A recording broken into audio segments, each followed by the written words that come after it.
Okay, so real talk one moment. I have seen in the comments on so many videos now that Fishing Planet's been talking about this update for over a year, and gosh darn it all, I'm not gonna play this game anymore because it's just taking too darn tootin' long. But after this video, honestly, you'll understand why. We've been introduced to the map, we've had the interviews, we've seen the fish, seen some of the boats, but this Kaiji No Ri fishing location is so game-changing. I mean, seriously. I wrote this entire beginning part all on my own, but the first part of the dev diary literally mentions that the devs have joked that it could have been faster and easier to create an entirely new game from scratch than to adapt Fishing Planet to the radical features they've added with this map. We have been given the next dev diary, Exploring Kaiji No Ri, and this truly shows us the vastness of this new fishing location. This map is 20 by 20 kilometers in size, the majority of which is fishable area. And just to give you the comparison, they have created this image with all of the other fishing areas in the corner. And even then, notice the blue on those fishing locations? What fraction of the map those actual areas you can fish are? And then compare that to the blue on Kaiji No Ri. And then, just to pop your eyes out of your sockets like you're seeing Jessica Rabbit for the first time, imagine that the blue you're seeing on the map isn't the still waters that we've been seeing in the game thus far, but something almost worthy of cinema.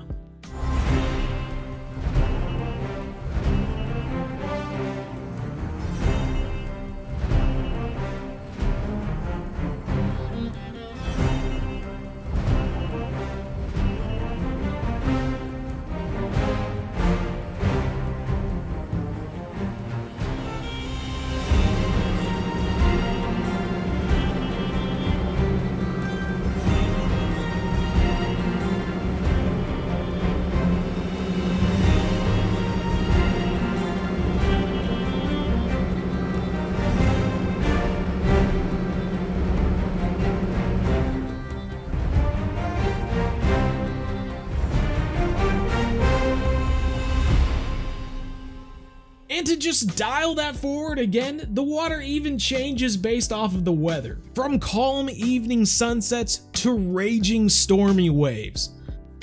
This was built 90% from scratch, they say, according to the diary.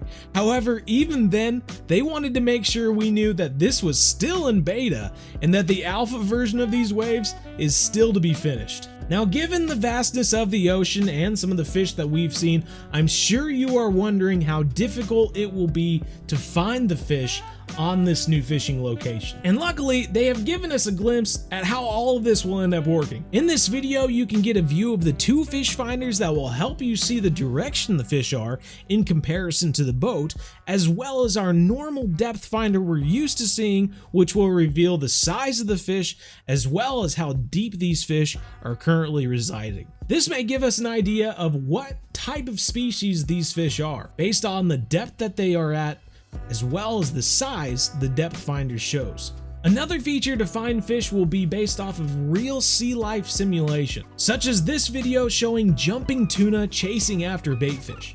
This causes a flock of seagulls from up above, also hoping to grab a bite to eat, which we as anglers can spot from way off as schools of fish ripe for the picking. And if you've ever played any of the commercial fishing simulators, Fishing North Atlantic, Fishing Barents Sea, this is something you'll be used to seeing as well. You know, if we don't notice the giant tuna jumping like dolphins. Another cool feature mentioned in the diary is the use of navigation buoys, which will be a huge step up from our normal markers. Shown here, not only will you be able to mark the location of past fish, but we will also be able to use these navigation buoys as fast travel points, so that the next time we get into the game, we can get right into the action. Or, you know, at least where the action used to be. And just to show that everything on the map is truly real, you can even drive your boat up to the yachts and cruise ships and even bonk into them if you want to.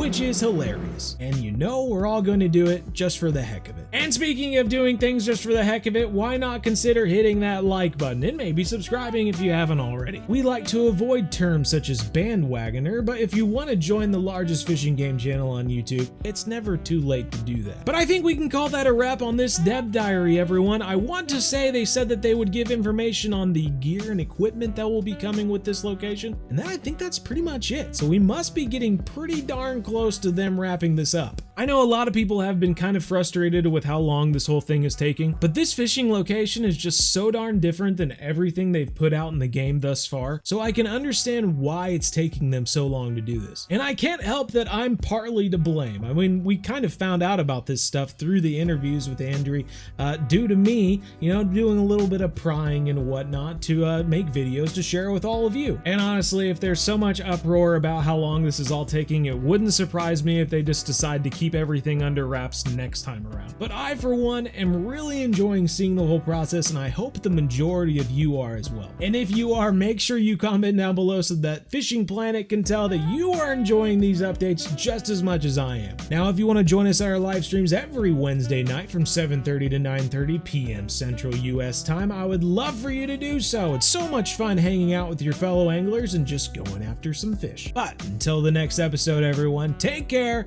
and as always, remember everyone, we're one planet, one family, game on.